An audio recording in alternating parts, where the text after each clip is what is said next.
নমস্কার। আজকে আমি যে গল্পটা পড়তে চলেছি তার নাম লাভ হেট অ্যান্ড সেক্স। লিখেছেন অনন্যা মিত্র বসু। তাহলে শুরু করা যাক। নিজের বড় গাড়িটা থেকে নামতেই ত্রিনাকে ছেঁকে ধরল লিলি, তানিয়া আর অদ্রিজা। এই ত্রিনা, আজ আসতে এত দেরি করলি যে? শুভনা ম্যামের ক্লাস শুরু হলো বলে 5 মিনিটের মধ্যে ঢুকতে না পারলে কিন্তু ম্যাম আর ক্লাসে ঢুকতে দেবেন না। আমরা তোর জন্যই অপেক্ষা করছিলাম। তুই ক্লাস না করতে পারলে আমরা কি করে করি বল?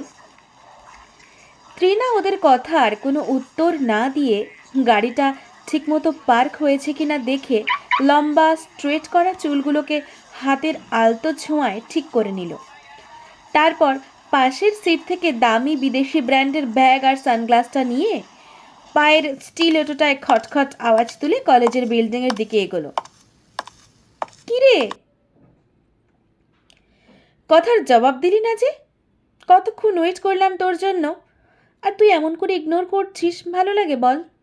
বেজার মুখে বলল অদ্রিজা। অদ্রিজার কথায় ভুরুটা এক মুহূর্তের জন্য কুঁচকে ওঠে ত্রিনার। তারপর ব্যঙ্গের হাসিতে ঠোঁটের কোণটা একটু বেঁকে যায় ত্রিনার। Thank you so much for your effort, but তুই তো জানিস আমার এসব ভালো লাগে না। যাই হোক, করেছিস যখন বেশ করেছিস। তা বল, কোন ব্র্যান্ডের ড্রেসটা তোকে ফ্রিতে এনে দিতে হবে? এটার জন্যই তো আমার পিছনে ল্যাজ দুলিয়ে ঘুরিস তোরা, তাই না? তা কষ্ট করে যখন ঘুরছিস তখন মনের কথাটা বল, এত বাহানা কিসের? বল বল। অদ্রিজা নিমেষে কেমন একটা জোঁকের মতো গুটিয়ে যায়। আর যাবে নাই বা কেন? ত্রিনা যে এমন করে তাকে ধরে ফেলবে সেটা একেবারেই সে আশা করেনি। ত্রিনার যা ইমেজ দিল্লির এই নামকরা ফ্যাশন কলেজটাতে, তাতে ত্রিনা বড়লোক বাপের অত্যন্ত সুন্দরী কন্যা। ছেলেদের চোখেই শুধু নয়, মেয়েদের চোখেও তার মতো হট সেক্সি মেয়ে গোটা দিল্লিতে কেউ আছে কিনা সন্দেহ। কিন্তু বুদ্ধির জায়গাটা তার রীতিমতো ফাঁকা। এমন ইমেজের জন্যই কলেজের যাবতীয় মেয়ে মনে মনে তার রুট ব্যবহারের জন্য তাকে অপছন্দ করলেও সামনে তার পেছন পেছন ঘোরে যাতে তাকে ব্যবহার করে দামি দামি জিনিসপত্র আদায় করা যায়। কারণ ত্রিনা জিনিস বিলোয় দু হাতে, কোনো চিন্তা ভাবনা ছাড়াই। এই ত্রিনা, এইভাবে কথা বলছিস কেন রে? আমরা কি তোর বন্ধু নই বল? তোকে ভালোবেসে তোর জন্য কিচ্ছু করি না? তানিয়া ত্রিনার হাতটা ধরে টানে। তার অনেক দিনের শখ ত্রিনার কোনো একটা ইম্পোর্টেড গাড়িতে লং ড্রাইভে যাবে। এই নতুন গাড়িটা দেখে তার লোভটা বেজায় বেড়েছে। লিলির সামনে কথাটা বলে ফেলেই ঠোঁট কামড়ালো ত্রিনা। যা, বড্ড বেশি বুদ্ধিদীপ্ত কথা বলা হয়ে গেছে। এতটা বেশি বলা একেবারেই উচিত হয়নি। তার ইমেজের সঙ্গে ঠিক ম্যাচ হচ্ছে না। যদি লিলি বুঝতে পারে তাহলে বাবার কান অবধি পৌঁছতে সময় লাগবে না। তার উপর নজর রাখতেই তো তার বাবা লিলিকে এত টাকা খরচা করে এই কলেজে পড়তে পাঠিয়েছেন। না হলে তাদের বাড়িতে কাজ করা সাধারণ একজন পরিচারিকা মায়ের পক্ষে লিলিকে এই কলেজে পড়ানো সম্ভব নয়। অত্যন্ত অল্প বয়স থেকেই ত্রিনা বুঝে গেছে তার বাবা ত্রিনাঞ্জন দত্ত নামকরা ইন্ডাস্ট্রিয়ালিস্ট হলেও মানসিক দিক থেকে অত্যন্ত পশ্চাৎপদ। মেয়েদের বুদ্ধি তার বিরক্তির কারণ, বিশেষত ত্রিনার মা তাকে ছেড়ে চলে যাওয়ার পর থেকে। অবশ্য মেয়ে ত্রিনা হওয়ার পর থেকে ছেলে ত্রিষিতের জন্ম পর্যন্ত তিনি স্ত্রীকে পুত্র সন্তানের জন্য কম জ্বালাতন করেননি। যদিও তার পেছনে প্রধান কারণ ছিল তার তুলনায় তার স্ত্রীর বুদ্ধির উজ্জ্বলতা অনেক বেশি, যা তার ইনফিরিয়রিটি কমপ্লেক্সের কারণ ছিল। তাই ছেলে ত্রিষিতের মাত্র 2 বছর বয়সেই ত্রিনার মা অদিতিয়া নিরুদ্দেশ হয়ে যান। তারপর অনেক খুঁজেও তাকে কোথাও পাওয়া যায়নি। ত্রিনা মায়ের মতোই তীক্ষ্ণ বুদ্ধি নিয়ে জন্মেছিল। স্কুলে ভর্তি হওয়ার পর থেকেই সে অত্যন্ত ভালো রেজাল্ট করতে শুরু করেছিল। তখন অবশ্য তৃণাঞ্জন বাবু সেদিকে পাত্তা দেননি। কিন্তু যেদিন প্রথম ছেলে তৃষিত স্কুল ফাইনাল পরীক্ষায় ফেল করলো আর মেয়ে তৃণা ফার্স্ট হলো, তিনি নড়ে চড়ে বসলেন।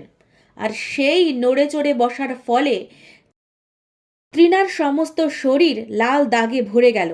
ওই একদিন জল ভরা চোখে মায়ের অভাব বোঝার সঙ্গে সঙ্গে আরও একটা জিনিস তৃণা বুঝে গেল, যে নিজের বুদ্ধির ঔজ্জ্বল্য আর কোনোদিনও সে জগতের সামনে আনতে পারবে না। আনার চেষ্টা করলে ফল খুব একটা ভালো হবে না। 7 বছরের একটা মেয়ের প্রথম জীবন দর্শন হলো, যা সে আজও বয়ে চলেছে।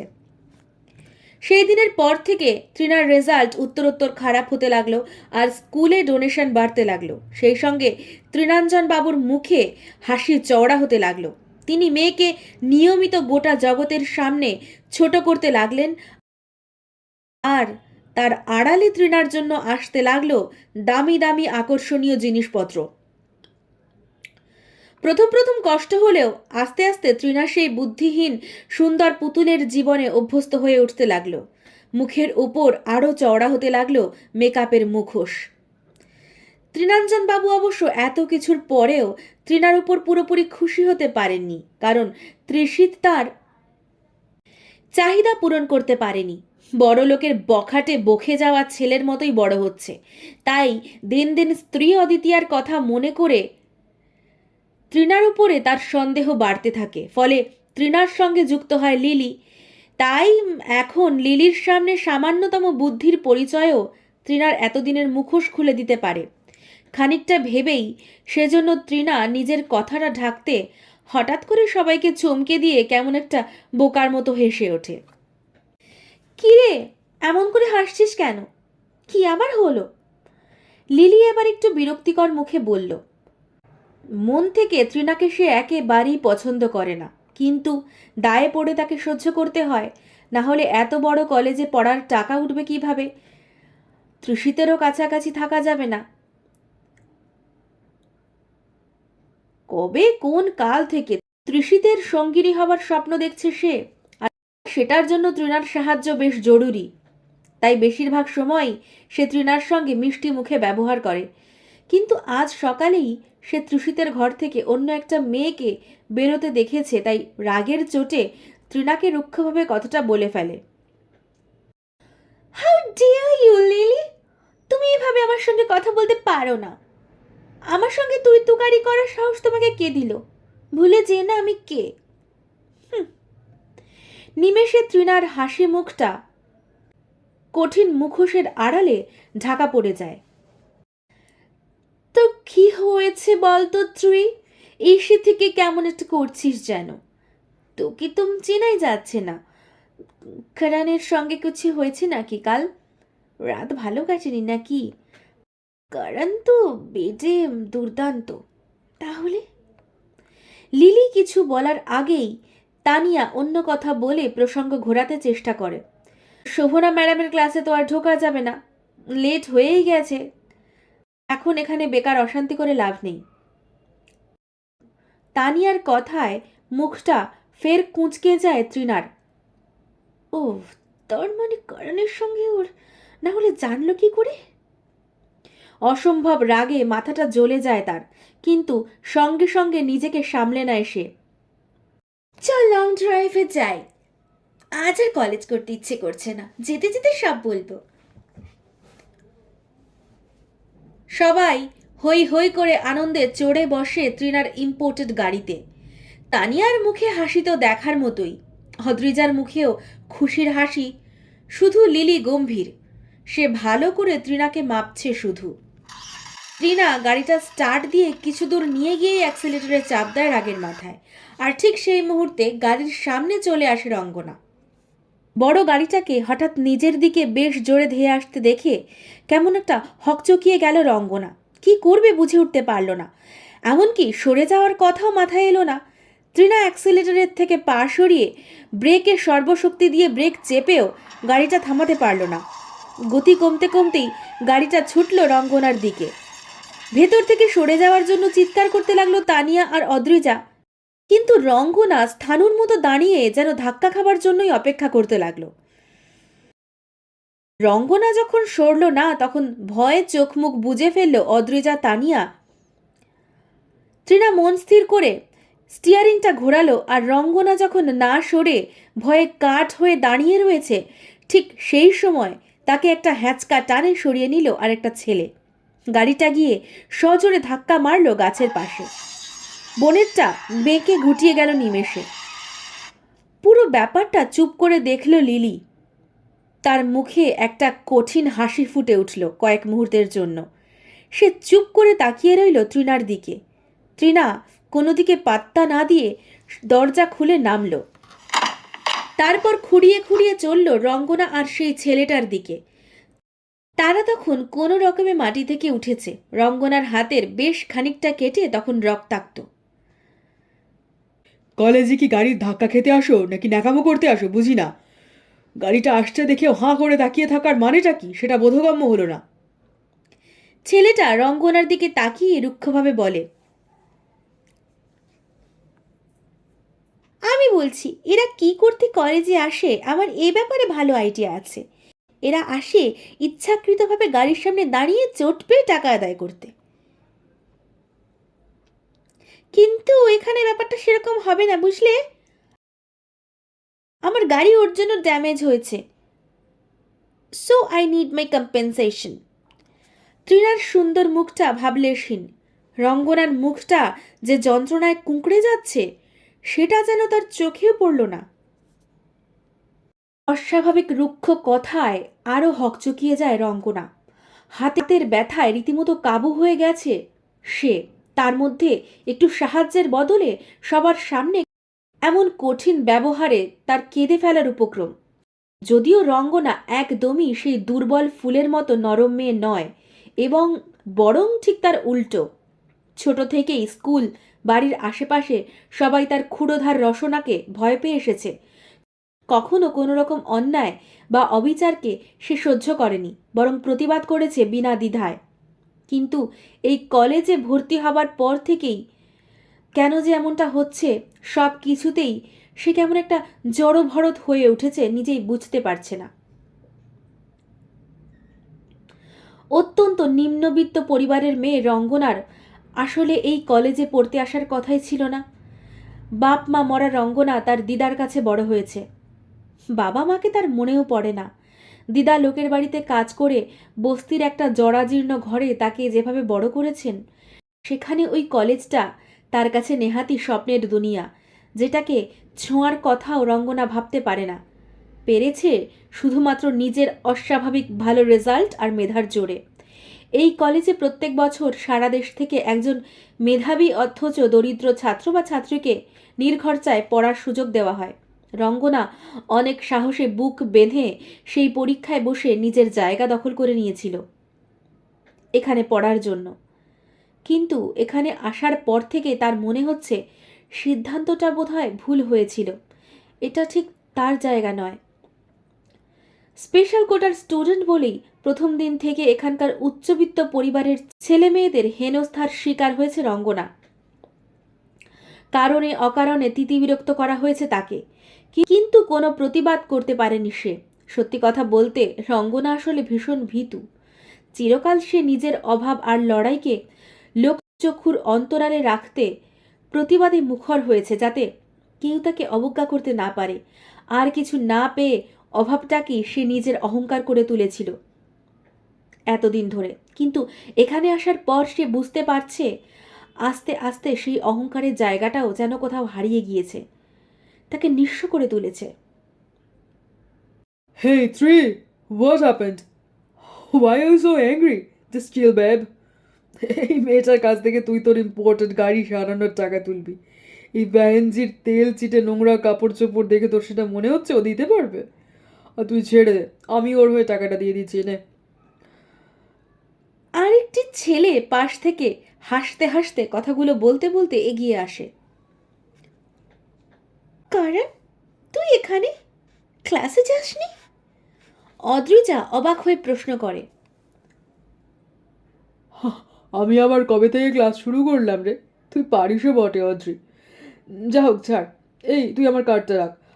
আজ থেকে অন্য কার্ডগুলো আনতে ভুলে গেছি। এটার লিমিট বেশি নয়, বাট তো রিপেয়ার হয়ে যাবে। আজকেই নিয়ে নিস, না হলে তোর বাপ বোধহয় তোর ছাল ছাড়াবে। যা কনজুস বাপরে বাপ। ট্রিনা কারণের কোনো কথার জবাব না দিয়ে কার্ডটা ছোঁ মেরে নিয়ে গাড়ির দিকে ফিরে যায়। ওয়েট ট্রি, আমরা আসছি। অদ্রিজা চিৎকার করে ট্রিনাকে ডাকতে শুরু করে তার পিছন পিছন দৌড়োয়।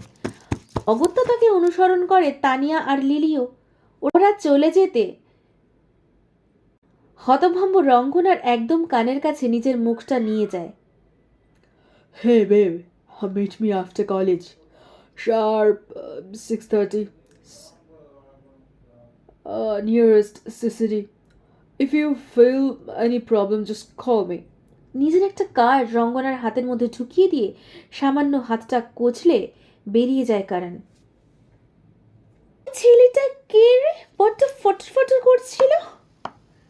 গাড়ির দিকে যেতে যেতে ট্রিনা নিজের মুখটা যতটা সম্ভব ভাবলেশহীন করে বলে, ওকে চিনিস না? ও তো নীল ডিসুজা, গোয়ার ছেলে, আমাদের কলেজের টপার রে। আগের সেমিস্টারেই টপ করেছিল। ও যা পেইন্ট করে না, কি বলবো। সেদিন সিঁড়ির ধারে বসে বুঝলি তো আঁকছিল, আমি দূর থেকে দেখলাম, কি ডিজাইন, বাই গড। আমার তো ফ্যান্টাসিতেও এমন ডিজাইন মাথা আসবে না।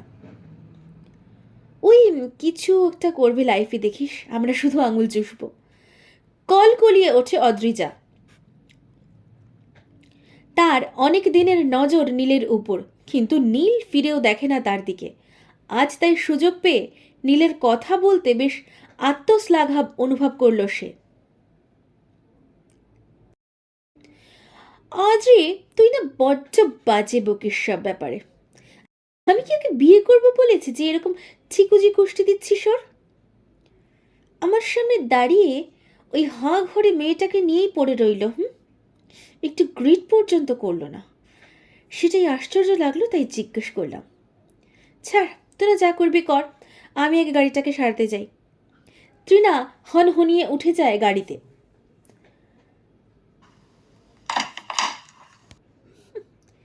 সব ছেলে কারণ না যে তোর পায়ে পড়ে থাকবে।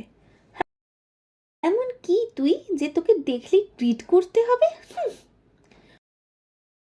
নীল তোর দিকে চোখ তুলে তাকাবেও না, বুঝলি? ওই ক্যালানে কারানো বেশি দিন তোর মতো ডল পুতুলকে নিয়ে খেলবে না। মনে মনে ট্রিনার উদ্দেশ্যে খিঁচিয়ে উঠে অদ্রিজা কথাগুলো বলল এবং একটি মোলায়েম হাসি দিল। তুই যা রে, আগে গাড়িটাকে সারি নে, না হলে আঙ্কেল আর তোর। কথাটা সম্পূর্ণ করে না সে। ট্রিনা কথাটায় পাত্তা না দিয়ে গাড়িটা নিয়ে বেরিয়ে যায়। ট্রিনা বেরিয়ে যাবার পর সম্বিত আসে রঙ্গনার। সে গাড়িটার দিকে দ্রুত গতিতে এগোতে যায় এবং নীল তার হাতটা চেপে ধরে। চোর পালালে বুদ্ধি পারে, তাই না? নাকি ঠিকঠাক কম্পেনসেশন আদায় হলো না বলে এতক্ষণ পরে ছুটছো গাড়ির পেছনে? How dramatic! তোমাদের মতন চ্যারিটি কেসদের সম্পর্কে যা শুনি তাহলে কিছু ভুল নয় বলো। তবে দুঃখের কিছু নেই, কষ্ট করে গাড়ির পেছনে ছোটবার কোনো দরকার নেই। ওর থেকে অনেক বেশি কম্পেনসেশন পেয়ে যাবে। কারণের সঙ্গে সিসিডিতে চলে যাও, তারপর তো অন্য জায়গাতেও যেতে পারবে, অনেক কিছুই পাবে। আর অকাত তোমার মতো চ্যারিটি কেসেদের নেই, বুঝলে? যাও গো, যা চেয়েছিলে সেটা তোমার সামনে। রঙ্গনা এক ঝটকায় নিজের হাতটা ছাড়িয়ে নিল। অনেকক্ষণ সহ্য করছে সে। এবার জল মাথার উপরে উঠেছে, হাতের ব্যথাটাও বাড়ছে সেই সঙ্গে। কাউকে কিছু না বলার জন্য রাগটাও। কি ভেবেছে কি এরা? হ্যাঁ, সে নির্খরচায় পড়ে, কিন্তু সে তার জন্য অনেক লড়াই করেছে, যা এইসব বড়লোক বাপের ছেলেমেয়েরা বুঝতেও পারবে না। তাই এবার সে তার মাথা উঁচু করে সোজা চোখে নীলের দিকে তাকালো। মুখের রেখাগুলি কঠিন থেকে কঠিনতর হলো। আমার সম্পর্কে আপনার যা ভাবতে হয় ভাবতে পারেন। গরিব মেয়ে দেখলে সবার যেমন নির্খরচায় জ্ঞান দেওয়ার ইচ্ছে জন্মায়, আপনারও সেই রকম মনে হচ্ছে না? সো গো অ্যাহেড, আমিও দেখি ঠিক কতক্ষণে অতিরিক্ত জ্ঞান আপনার দান করার মতন হয়। আপনার মতন ছেলেরা তো ঠিক এটাই করবে। আপনিও করুন, আমি শুনছি। রঙ্গনার কথায় নীল পূর্ণ দৃষ্টিতে কয়েক মুহূর্ত তাকিয়ে রইল তার দিকে। এই মেয়েটাকে আগে দু একবার ক্লাসে সে একদম খেয়াল করেনি তা নয়, কিন্তু চ্যারিটি কেস বলে ফুৎকারে সবসময় উড়িয়ে দিয়েছে। এই কলেজে চ্যারিটি কেস হতে গেলে যে বেশি যোগ্যতা লাগে সেটা কখনো ভেবে দেখেনি সে, বরং শান্ত চুপচাপ মুখজোড়া মেয়েটাকে সবসময় তার দৈন্যতা দিয়ে বিচার করার চেষ্টা করেছে। এমনিতে আপন ভোলা ধরনের হলেও নীল যে একেবারে সন্ন্যাসী তা নয়। তাই মেয়েটার পোশাক আশাক চালচলন সব নিয়ে নিজের মনে মনে সে কখনো হাসেনি তা নয়। বিশেষত রঙ্গনা যখন বাকি স্টুডেন্টদের ঐশ্বর্য আর আভিজাত্যের সামনে অপদস্থ হয়েছে তখন সামান্য হলেও মজা পেয়েছে নীল। আজ প্রথমবার, তাই নীলও নিজেও জানে না কেন রঙ্গনাকে দেখে মনে হলো এই মেয়েটাকে মাপতে কোথাও একটা তার ভুল হয়েছে। শ্যামলা দোহারা মেয়েটার চোখে মুখে বুদ্ধির উজ্জ্বল ছাপের সঙ্গে কোথাও যেন একটা দুঃখের ছোঁয়া আছে, যা সে সেই ছোট্টবেলা থেকে নিজের অতি আধুনিক আর নামকরা কর্পোরেট ওম্যান মায়ের মধ্যে দেখেছে। হঠাৎ করেই যেন দুজনকে বড্ড একাত্তা মনে হলো নীলের, আর নিজের ব্যবহারের জন্য অনুশোচনা হলো। মনে হলো রঙ্গনাকে ছোট করতে করতে কোথাও যেন সে নিজে ছোট হয়ে গেছে। বিশেষত যখন মনে পড়ল রঙ্গনাকে আজে বাজে কথা বলতে গিয়ে সে তৃণাকে সমর্থন করে বসেছে, যাকে সে মন প্রাণ দিয়ে ঘেন্না করে। তৃণা আর তার মধ্যে যে সূক্ষ্ম সম্পর্ক আছে তা এই কলেজের কেউ, এমনকি তৃণাও জানে না। নীলের হঠাৎ মনে হলো রঙ্গনার কাছে তার ক্ষমা চাওয়া উচিত, শুধু নিজের জন্য নয়, গোটা কলেজের জন্য। মেয়েটাকে তারা সবাই অকারণে এতদিন অপদস্থ করেছে। ওর চোখ বলে দিচ্ছে ও হারিয়ে যাবার মেয়ে নয়, কিন্তু ইচ্ছে হলেও নীল কিছুতেই রঙ্গনার কাছে ক্ষমা চাইতে পারল না। এতক্ষণ স্বাভাবিক কথা বললেও এখন রঙ্গনা অত্যধিক উজ্জ্বল চোখ দুটো দিয়ে তার দিকে তাকিয়ে কেমন একটা যেন খেই হারিয়ে ফেলল। তাছাড়া সে কারোর সঙ্গেই খুব ফ্রিভাবে মন খুলে কথা বলতে পারে না, তাই অনেক কষ্টে কেটে কেটে খাপছাড়াভাবে যা বলল তার মানে দাঁড়ায়, রঙ্গনা ইচ্ছাকৃতভাবে গাড়ির সামনে এসে পড়লেও তার হাতটা কেটে গেছে, আর রঙ্গনার সম্ভবত কেউ সঙ্গে যাবার নেই। তাই নীল নিজেই তাকে নিয়ে কলেজ থেকে বাস রাস্তার দিকে এগোলে যে ক্লিনিকটা পড়ে সেখানে নিয়ে যাবে এবং রঙ্গনার কোনো আপত্তি না শুনে জোর করেই নিয়ে যাবে। সে জ্ঞান দিতে পছন্দ করে না, কাউকে দিতেও চায় না, কিন্তু যেহেতু আজ সে রঙ্গনার প্রাণ বাঁচিয়েছে এবং রঙ্গনা নিজেই তার কাছে অ্যাডভাইস চাইছে, তাই সে রঙ্গনাকে নিরাশ না করে একটাই জ্ঞান দিতে চায়। সেটা হলো, একটু আগে করণ বলে যে ছেলেটা রঙ্গনাকে কার্ড দিয়ে গেছে তার সঙ্গে যেন কলেজের পর কোনো মতেই দেখা না করে রঙ্গনা। তার মতো বড়লোক বাপের বিগড়ানো বদমাইশ ছেলে কমই আছে। করণের মতো ছেলেরা মেয়েদের সঙ্গে কথাই বলে শোবার জন্য, তাই রঙ্গনা যদি নেহাতি একা বোধ করে তাহলে সে যেন নীলের কাছে আসে। রঙ্গনার চোখ দুটো জ্বলে উঠল নীলের কথায়। এতক্ষণের রাগ আরও বাড়ল নীলের প্রত্যেকটা কথায় এত বেশি আমিত্ব থাকার কারণে। সে ভুলে গেল নীলের জন্যই সে তৃণার গাড়ির সামনে পড়েনি। রাগের চোটে বলে বসল, নিজেকে আপনি কি ভাবেন? কেন বাঁচালেন আমাকে? পড়তাম ওই মেয়েটার গাড়ির তলায়, তাহলে আপনার কথা মতো আমার বেশ কিছুটা লাভ হতো। আপনি আমাকে ডাক্তারের কাছে নিয়ে যেতে চান? নো থ্যাঙ্কস, আমি নিজেই যেতে পারবো। আপনার মতো ছেলেরা বোধ হয় এভাবেই মেয়েদের গায়ে পড়ে, তাই না? ওই ছেলেটা আমাকে সাহায্য করেছে বলে খুব গায়ে লাগছে, তাই না? নিজের হিরো শালাটা বন্ধ হয়ে গেল ওর সামনে, তা তো লাগবেই। রঙ্গনার কথায় নীলের মুখটা কেমন যেন বিষণ্ণ হয়ে গেল।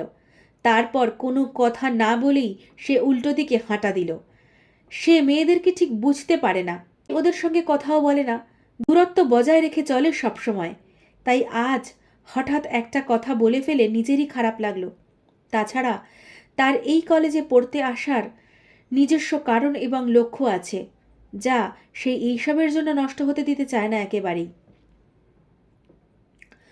নীল তাকে সম্পূর্ণ উপেক্ষা করে উল্টো দিকে হাঁটা লাগাতেই রঙ্গনা হঠাৎ ক্ষেপে গেল। কুণ্ঠাসা হতে হতে তার এখন মনে হচ্ছে যে তার অস্তিত্বটাই লোপ পেতে চলেছে। তাই রাগের মাথায় দপদপিয়ে এবার গিয়ে নীলের হাতটা পেছন থেকে টেনে ধরল। কথা বলতে বলতে চলে যাচ্ছেন যে? এই আপনাদের সভ্যতা? কিছুই যদি না করতে পারেন তাহলে বলেন কেন? হ্যাঁ, একটু আগেই বলেছিলেন ডাক্তারের ক্লিনিকে নিয়ে যাবেন, আর এখন হাঁটা লাগালেন। কোন মুখে কথা বলেন আপনারা? নীলের ঠোঁটে অদ্ভুত একটা হাসি ফুটে ওঠে রঙ্গনার কথায়।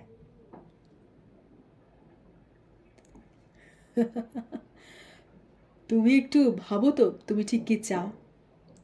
একটু আগে আমার হেল্প নিতে চাইলে না, এখন আবার হেল্প না করায় রেগে যাচ্ছ। তোমার মাথার স্ক্রু ঠিক আছে তো? তাছাড়া ক্লাসমেটকে আবার কি আপনি করে কথা বলে? পুরো সাইকো তো তুমি। নীলের কথায় রঙ্গনার রাগটা আরো বাড়ে। সে কোনো কথা না বলে নীলের হাতটা হঠাৎ করেই ছেড়ে দেয়। ব্যাগ থেকে নিজের ফোনটা বের করে, তারপর বাঁ হাতে থাকা করণের কার্ডটাকে সামনে নিয়ে তাকেই ফোন করে বসে। করণ ফোনটা ধরতেই সে বলে, হ্যালো করণ, তুমি একটু আগেই আমাকে কার্ড দিয়েছিলে, আমার হয়ে পেও করলে। তুমি কি এখন ফ্রি আছো? তাহলে এখনই দেখা করবে? কোথায় যেতে হবে বলো? নীল অবাক হয়ে তাকায় রঙ্গনার দিকে। এই মেয়েটার মাথায় সত্যিই ছিট আছে, না হলে এরকম অদ্ভুত কাজ কেউ করে? মনে মনে ভাবে সে। ওকে বেব, আসছি, জাস্ট 10 মিনিটস। রঙ্গনা ফোনটা কাটতেই জোরে হেসে ওঠে নীল।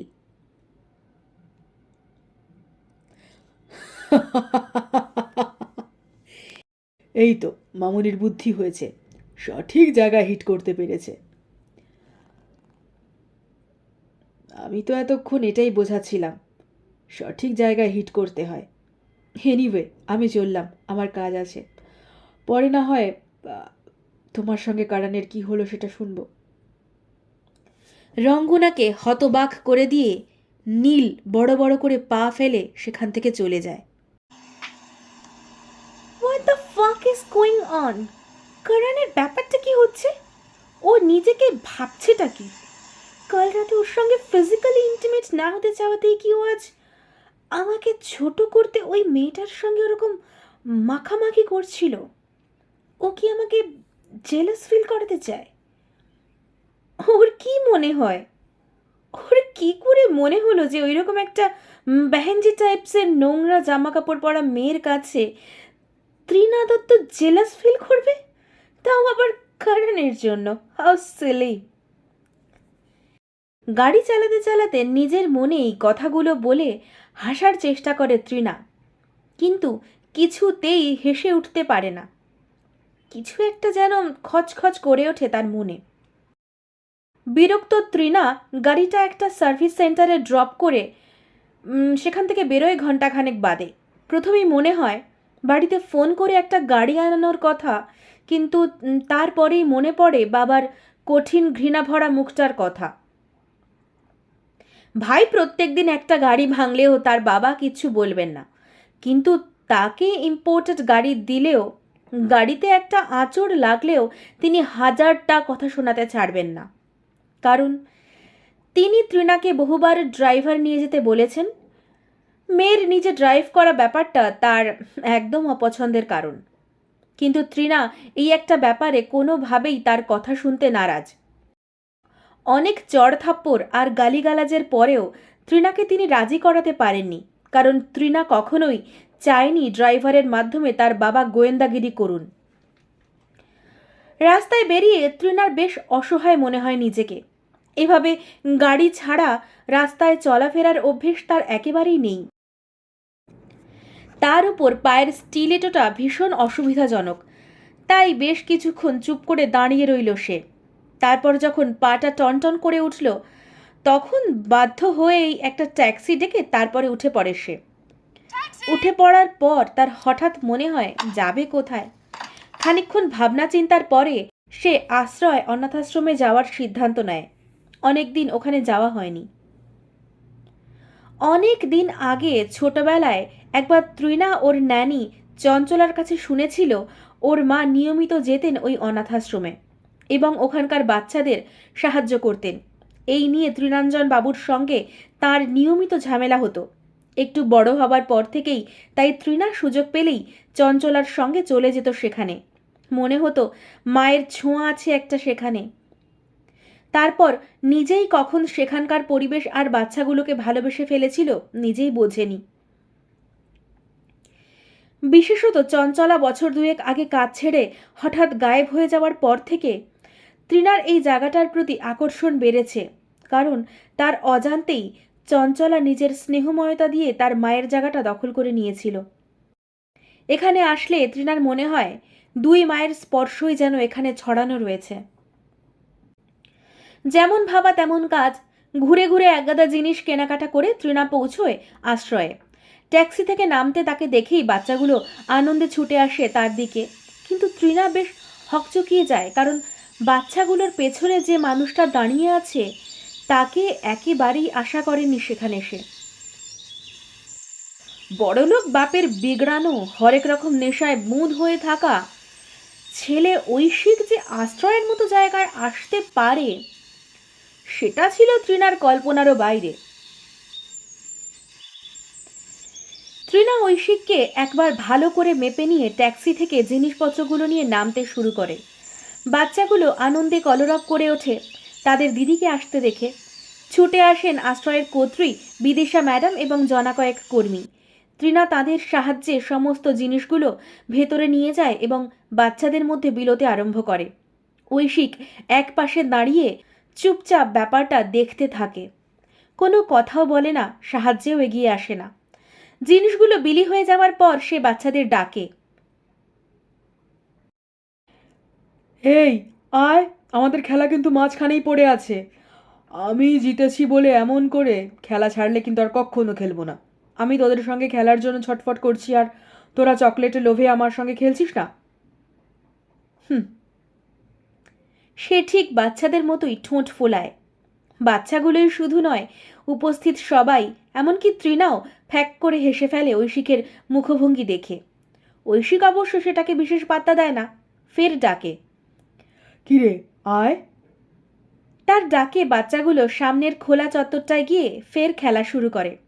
তৃণা আর বিদিশা এসে দাঁড়িয়ে খেলা দেখতে থাকে। ঐশিককে দেখে মনে হয় বাচ্চাগুলোর সঙ্গে সেও যেন শৈশবেই ফিরে গেছে। সেও একটা বাচ্চা ছাড়া কিছু নয়। জানো, ছেলেটা যখন পারে এখানে এসে পড়ে থাকে।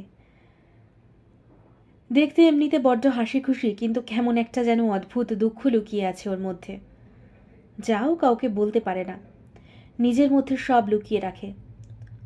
ও ছোটবেলা থেকে ঠিক একই রকম রয়ে গেল, অথচ মিস্টার অ্যান্ড মিসেস লাহিড়ী যখন ওকে এই অনাথাশ্রম থেকে দত্তক নিয়েছিলেন, আমি ভেবেছিলাম ওর চোখের ওই দুঃখটা বুঝি মুছে যাবে।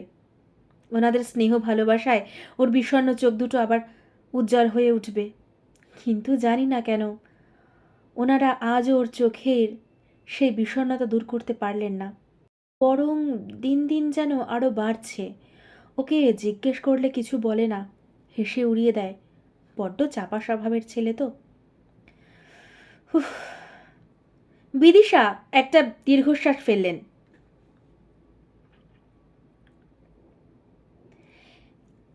এক মিনিট, বিদিশাদি কি বললেন? ঐশিক শিবশঙ্কর লাহিড়ী মানে দত্তক সন্তান? আমরা তো কেউ জানতাম না। লাহিড়ী আঙ্কেল তো বাবার খুব ভালো বন্ধু, মানে অনেক দিন অনেকবার আমাদের বাড়িতে এসেছেন, কিন্তু এমন তো কখনো শুনিনি। অবশ্য আমার একটা জিনিস খুব ভালো লাগলো যে উনি ঐশিককে কখনো কোনো পার্টিতে আনেন না, বা ওর ব্যাপারে কখনো কোনো কথা বলেন না, বরং ছোট ছেলে ঈশানকে নিয়ে সবসময় কথা বলেন, ঘোরেন। আমি ভাবতাম ছোটবেলা থেকেই ঐশিক অসম্ভব অবাধ্য আর অসভ্য, তাই উনি ওকে পছন্দ করেন না। ঐশিক আর আমি ইনফ্যাক্ট একই স্কুলে পড়তাম। এমন কোনো একটা দিন যেত না যেদিন ঐশিক কোনো গন্ডগোল করে শাস্তি পেত না। তার মানে লাহিড়ী আঙ্কেলের সঙ্গে ওর কিছু একটা ব্যাপার আছে। তৃণা হতবাক হয়ে হাস্যমুখর ঐশিককে ভালো করে দেখতে থাকে। সরি তৃণা, এসব কথা আমার তোমাকে বলা একদম উচিত হয়নি। একজনের পোস্ট নিয়ে আলোচনা করা খুব খারাপ গো। আমি বেশি একটু ভাবনায় ভেসে গেছি, এসব বলে ফেলেছি। তুমি কিছু মনে করো না ভাই।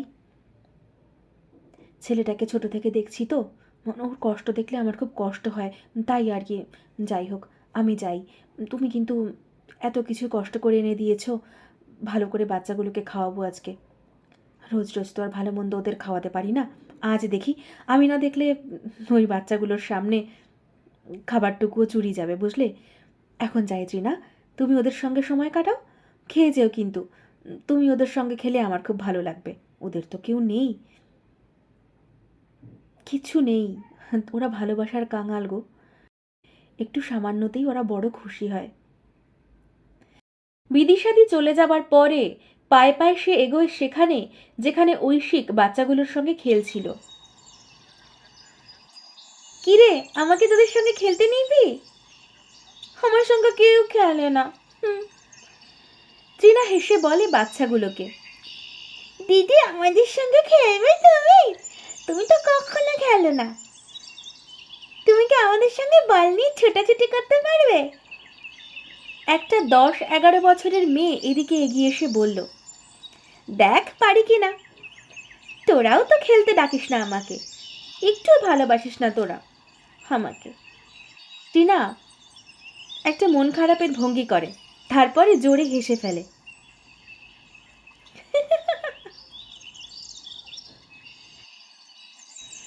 ভালোবাসা টাকা দিয়ে কেনা যায় না, ওটা আদায় করে নিতে হয়।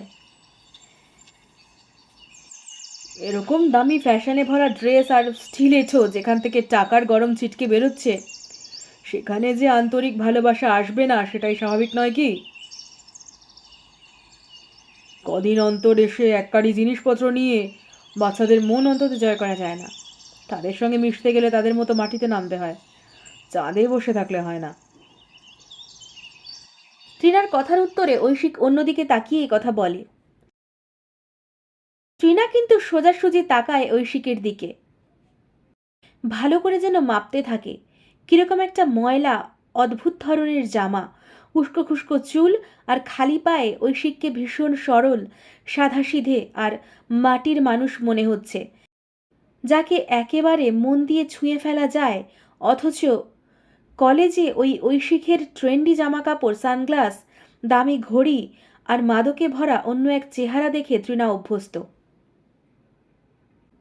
ও আচ্ছা, ভেগ ধরলে বুঝি সত্যিকারের মানুষ হওয়া যায়? হুম, আমি অনেকেই চিনি যারা এক এক সময় এক এক রকম চেহারা নিয়ে মানুষের সামনে আসে, মানুষকে ম্যানিপুলেট করার চেষ্টা করে। তৃণা হাসে, তার একটা অদ্ভুত অনুভূতি হচ্ছে ঐশিককে দেখে। ও দাদা, ও দাদা, ও দিদি, তোমরা কি সব বলছো কিচ্ছু বুঝতে পারছি না, খেলবে এসো না তোমরা। বাচ্চাগুলো ডাকে। হ্যাঁ, এই তো যাচ্ছি। তৃণা নিজের পায়ের স্টিলেটোটা একটানে খুলে ফেলে সেটাকে ছুঁড়ে দেয়, তারপর খালি পায়ে এসে ছুটোছুটি করে বাচ্চাগুলোর সঙ্গে, একেবারে একটা ছোট্ট মেয়ের মতোই। তার হাসি আর কলরবে জায়গাটা যেন জলজল করে ওঠে।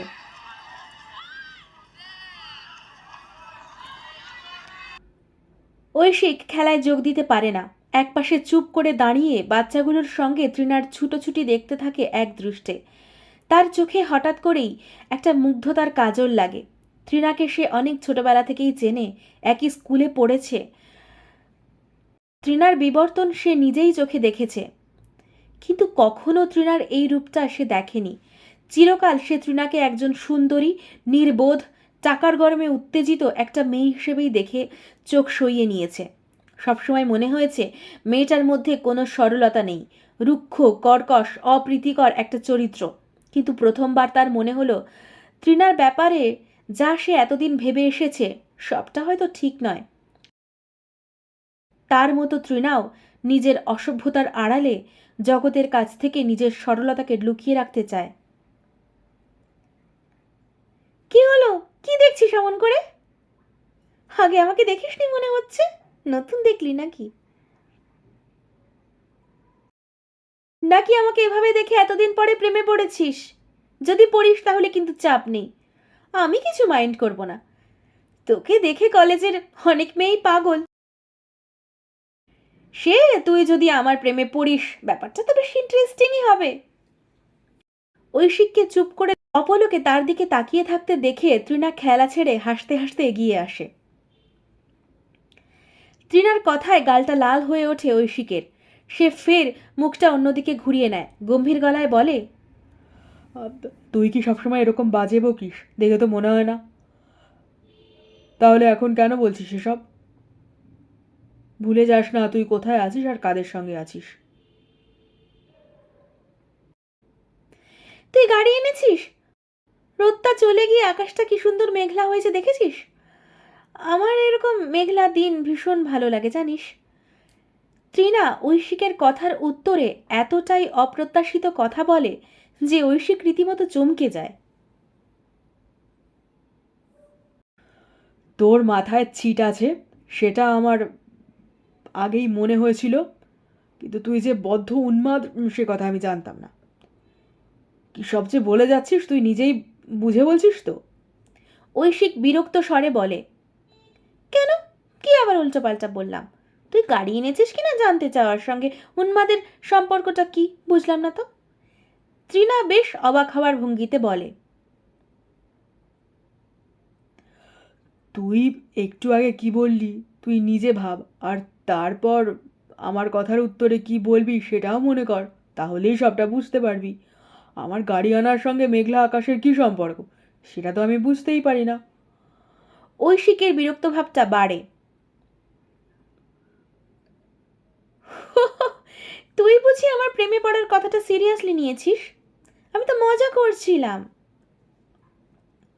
তা তোর যদি এত প্রেম করার শখ হয় তাহলে তো বললাম আমার আপত্তি নেই। তুই এত চাপ খাচ্ছিস কেন বলতো?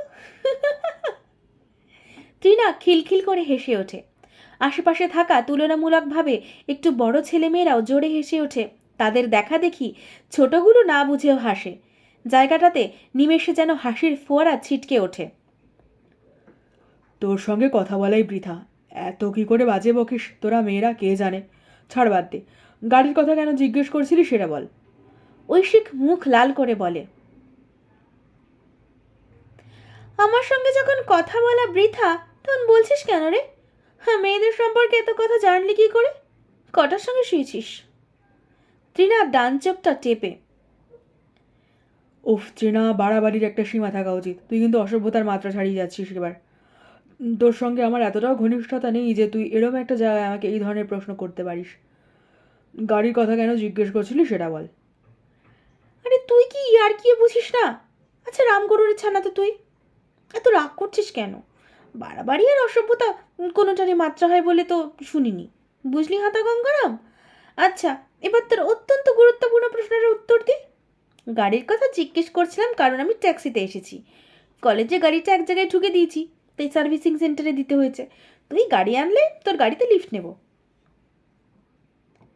মেঘলা আকাশ যে কখন বৃষ্টি নামাবে এমনিতেই ট্যাক্সি পাওয়া যায় না, বৃষ্টি নামলে আরই পাবো না, তাই জিজ্ঞেস করছিলাম।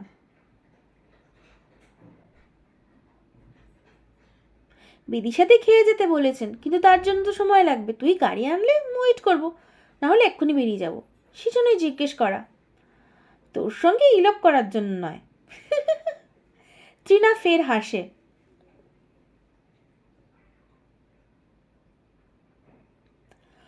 আমি গাড়ি এনেছি, কিন্তু আমাকে আর হাফ অ্যান আওয়ারের মধ্যেই বেরোতে হবে। আমার একটা কাজ আছে। তুই যদি সে সময় বেরোতে পারিস তো আমার কোনো প্রবলেম নেই। ঐশিক গম্ভীরভাবে বলে, বেশ, তাহলে তখন আমিও বেরিয়ে পড়বো, বিদিশা দিকে বলে আসি।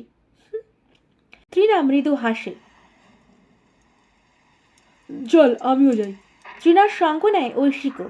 বিদিশার কাছে বিদায় নিয়ে দুজনে এসে গাড়িতে ওঠে। বৃষ্টি আসছে বলে বিদিশা তৃণাকে আটকাননি। ঐশিক গাড়ি স্টার্ট দিতেই হঠাৎ তৃণা তার থাইয়ের উপর নিজের ডান হাতটা রাখে। আমার সঙ্গে লং ড্রাইভে যাবি? মেঘলা দিনে এমন করে কতদিন কোথাও যায়নি। এসব কি বলছিস? আমার সঙ্গে লং ড্রাইভে যাবি তুই? কতটুকু চিনিস তুই আমাকে? তাছাড়া তোকে তো আগেই বললাম আমার একটা কাজ আছে, এখান থেকে এত তাড়াহুড়ো করে বেরোলাম। ঐশিক হতভম্ব হয়ে বলে। ঐশিকের কথায় তৃণা নিজের হাতটা দিয়ে ঐশিকের পায়ে চাপটা আর একটু বাড়িয়ে দিয়ে তার চোখে চোখ রাখে। আমার জন্য একদিন নিজের কাজটা ছাড়তে পারবি না? আমার সঙ্গে একদিন লং ড্রাইভে যেতে পারবি না তুই? প্লিজ চল না। তার কথায় বেশ খানিকক্ষণ তার দিকে এক দৃষ্টে তাকিয়ে রইল ঐশিক, যেন বুঝে নিতে চাইল তৃণার মনের কথাটা। তারপর পকেট থেকে একটা সিগারেট বার করে ধরালো।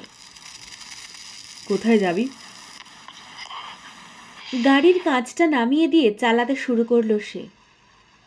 যেখানে নিয়ে যাবে সেখানেই যাব। আমার যাওয়ার বিশেষ জায়গা নেই, আমি শুধু লং ড্রাইভে যেতে চাই। তৃণা হাসে। ঐশিক সিগারেটটা একটা জোর টান মেরে ছুড়ে দেয় রাস্তায়। তারপর গাড়ির কাঁচটা তুলে দিয়ে স্পিড তোলে। আমাকে তুই কতটুকু চিনিস যে আমার সঙ্গে একা যেতে চাইছিস? ভয় করছে না? ভয় পেতে চাই বলেই তো তোর সঙ্গে যাচ্ছি। তৃণা নিজের নিচের ঠোঁটটা কামড়ায়। ঐশিক আর কিছু না বলে গাড়ির স্পিডটা আরও তোলে। বেশ জোরে বৃষ্টি নেমেছে, চারদিক সাদা হয়ে। এই ঐশিক, গাড়ি থামা থামা, আমি বৃষ্টিতে ভিজবো। কতদিন ভিজিনি, দারুণ বৃষ্টি হচ্ছে রে।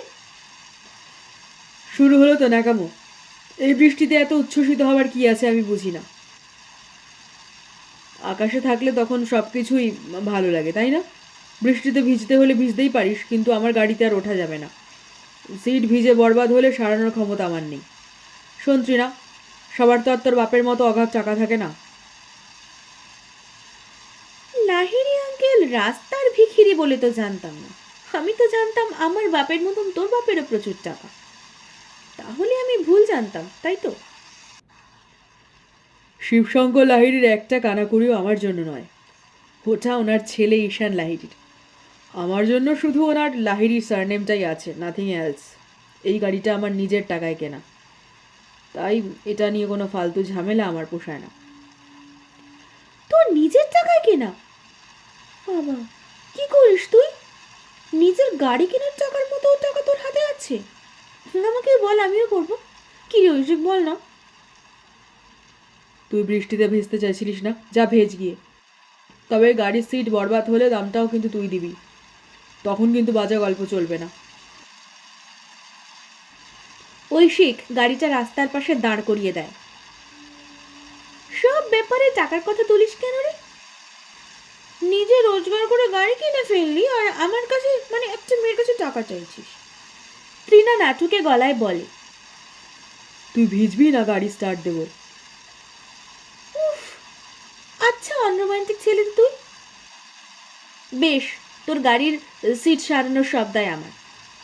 আয় তুই তাহলে, আয় আমার সঙ্গে ভিজবি। আমি ভিজবো? তোর মাথা খারাপ হয়ে গেছে নাকি? দ্যাট, তোর কি কোনো কাজ নেই যে আমার সঙ্গে সব ফালতু হয়ে যাচ্ছিস? তোকে আনাটাই আমার ঐশিকের কথা শেষ হবার আগেই তৃণা নিমেষে ঐশিকের দিকে ঘুরে তার জামাটা ধরে একটা টান মেরে নিজের কাছে এনে তার ঠোঁটের মধ্যে নিজের ঠোঁটটা ডুবিয়ে দেয়। ঐশিক কিছু বোঝার আগেই ব্যাপারটা রীতিমতো অতর্কিত হয়ে যায়। ঐশিক কিছু বলার সুযোগ পায় না। তার আগেই তৃণা তাকে ছেড়ে দিয়ে গাড়ির দরজা খুলে নেমে পড়ে। আয় আয় বলছি। সে হাত দুটো বাড়িয়ে ঐশিককে বেরিয়ে আসতে ইঙ্গিত করে, কিন্তু ঐশিক নিমেষে চোখ সরিয়ে নেয়। বৃষ্টির জলে ভারী হয়ে তৃণার জামাটা বুকের কাছে কিছুটা ঝুলে গিয়ে তার বক্ষ বিভাজনই পরিষ্কার দৃশ্যমান। কিরে আয়, কেন? বললাম তো, তোর গাড়ির কিছু হলে সিট সারানোর খরচা আমি দেব, সবটাই আমার। ঐশিক তৃণার কথার উত্তরে কিছু বলার আগেই তার ফোনটা বেজে ওঠে।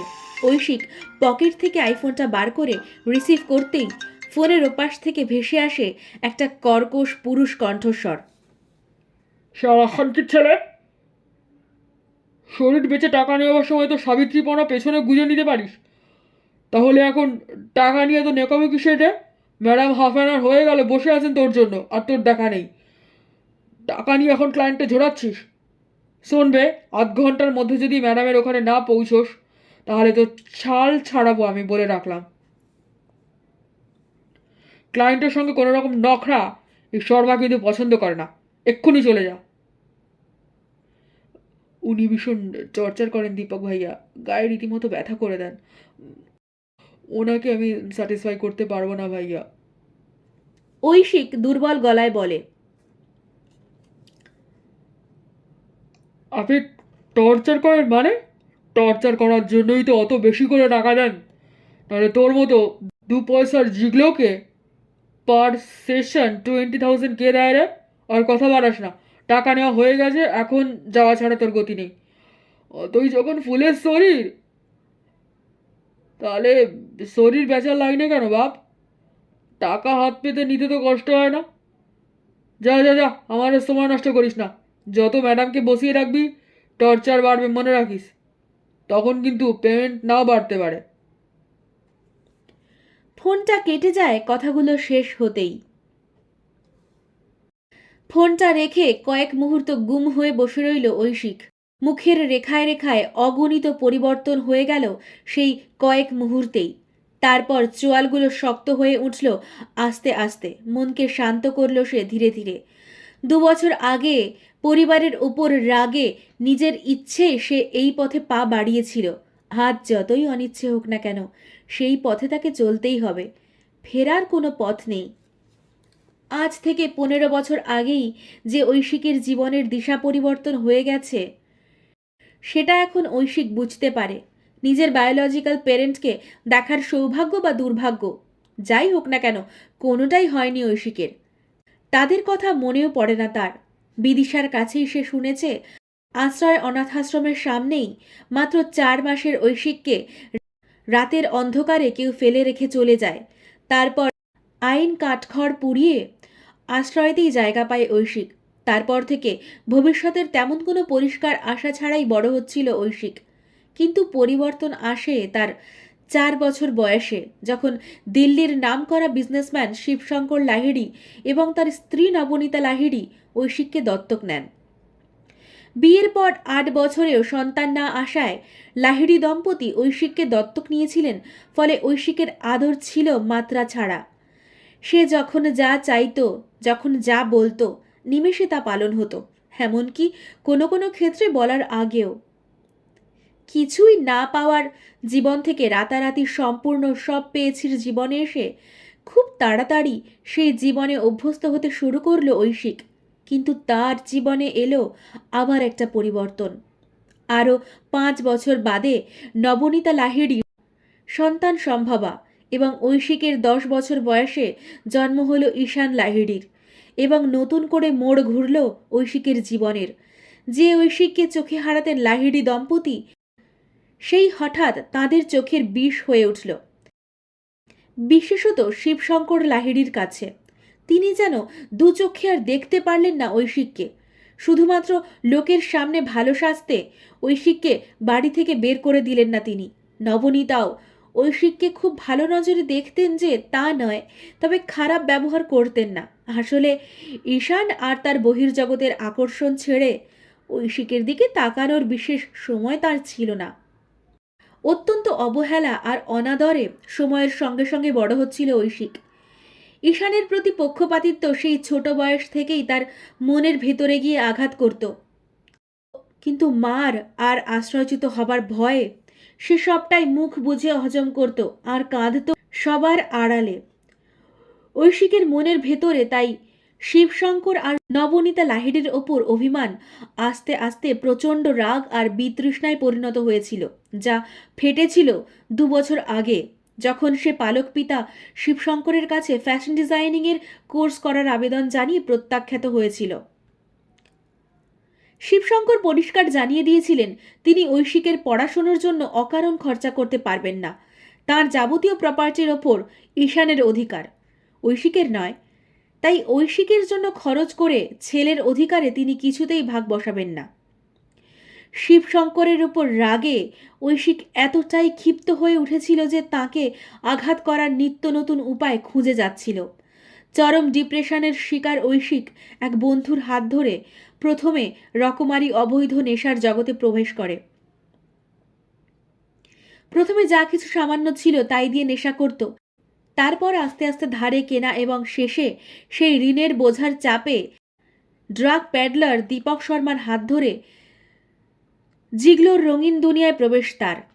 ড্রাগস বিক্রির পাশাপাশি দীপক দিল্লির উচ্চবিত্ত মধ্যবয়স্কা আধুনিকা মহিলাদের টাকার বিনিময়ে স্বেচ্ছাসঙ্গীর জোগাড় দিত এবং নিজের টাকা ফেরত পেতে ঐশিককে সেই পথ দেখিয়েছিল সে। জিগলো হবার পর 2 বছর গাদা গাদা টাকা রোজগার করেছে ঐশিক, অনেক কম পরিশ্রম আর কম সময়ে। দিল্লির ক্লায়েন্ট মহলে অর্থাৎ উচ্চবিত্ত মহিলা মহলে ঐশিকের আকর্ষণ অদম্য, কারণ সে নিঃশব্দে আনন্দ দেয়। টাকা ছাড়া আর কোনো চাহিদা নেই তার। নিজের পড়ার খরচের পাশাপাশি এই করেই সে গাড়ি এমনকি ফ্ল্যাট পর্যন্ত কিনেছে। তার অন্ধকার জীবনের কথাও কেউ জানে না, আবার সম্পত্তির পরিমাণের খোঁজও কেউ নেয় না, কারণ ঐশিক স্বাভাবিকভাবেই কারোর সঙ্গে মেশে না, কোনো বন্ধু রাখে না। সে নিজের একাকিত্ব নিয়েই বেঁচে ছিল এতদিন। তার একমাত্র খোলা জানলা আশ্রয় অনাথাশ্রম।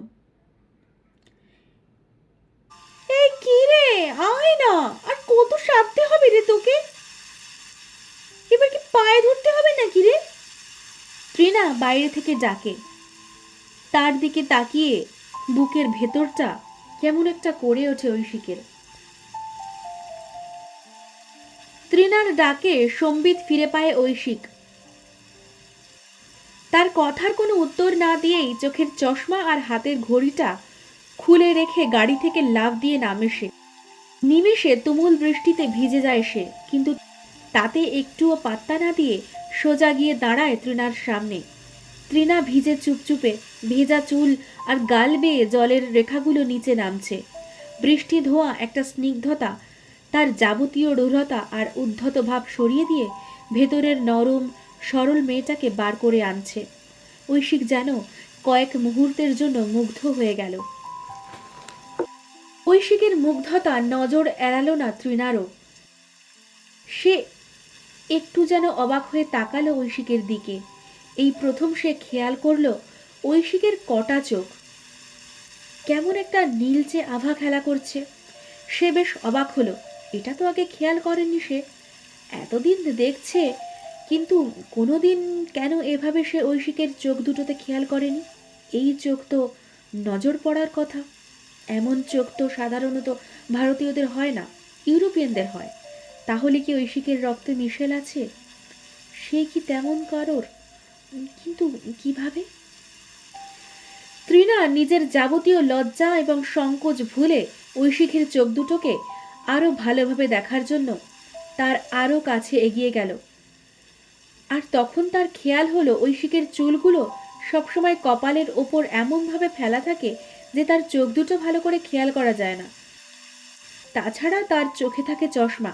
আজ বৃষ্টিতে বেরোনোর জন্যই সে চশমাটা খুলে রেখে এসেছে, আর চুলগুলোও ভিজে গেছে, কপাল থেকে সরে গেছে, ফলে চোখের মণি দুটো সম্পূর্ণ দেখা যাচ্ছে। এই, তুই কি লেন্স পরেছিস নাকি রে? ত্রিনার আচমকা প্রশ্নে ঐশিক প্রথমটা একটু চমকে গেলেও পরক্ষণেই নিজেকে সামলে নেয়, কারণ এতক্ষণে সে ত্রিনার আচমকা অদ্ভুত প্রশ্নে কিছুটা হলেও অভ্যস্ত হয়ে গেছে। না, লেন্স পরিনি। লেন্স আর চশমা একসঙ্গে পরে নাকি কেউ? এতক্ষণ তো চশমা পরেছিলাম, দেখিসনি? কিন্তু হঠাৎ এরকম প্রশ্ন কেন? কিছু মনে হলো? না, কিচ্ছু না, ছাড়। উফ, কতদিন পরে এমন সুন্দর বৃষ্টিতে ভিজলাম। অনেক দিন আগে ছোটবেলায় একবার বৃষ্টিতে ভিজতে গিয়ে তৃণার কথা মাঝপথেই অসম্পূর্ণ থেকে যায়, কারণ ঐশিক হঠাৎ তার কোমরটা জড়িয়ে ধরে তাকে একেবারে নিজের বুকের মধ্যে টেনে নিয়ে ঠোঁটের মাঝে তৃণার ঠোঁট দুটোকে যেন মিলিয়ে নেয়। তৃণা প্রথমটায় ছটফটিয়ে ওঠে, কিন্তু তারপর আস্তে আস্তে স্থির হয়ে নিজেকে যেন সঁপে দেয় ঐশিকের কাছে। গল্পের বিষয়বস্তু প্রেম এবং ইয়াং অ্যাডাল্ট থিম, তো গল্পটা প্রাপ্তবয়স্কদের জন্য। শেষ হলো লাভ হেট অ্যান্ড সেক্স গল্পের প্রথম পর্ব। আশা করি পাশে থাকবেন। আপনাদের ভালো লাগছে কিনা খারাপ লাগছে আমাকে অবশ্যই জানাতে ভুলবেন না। ভালো থাকবেন, ভালো রাখবেন। আজ তাহলে আসি, দেখা হবে নতুন একটা গল্প নিয়ে, নতুন একটা পর্বে।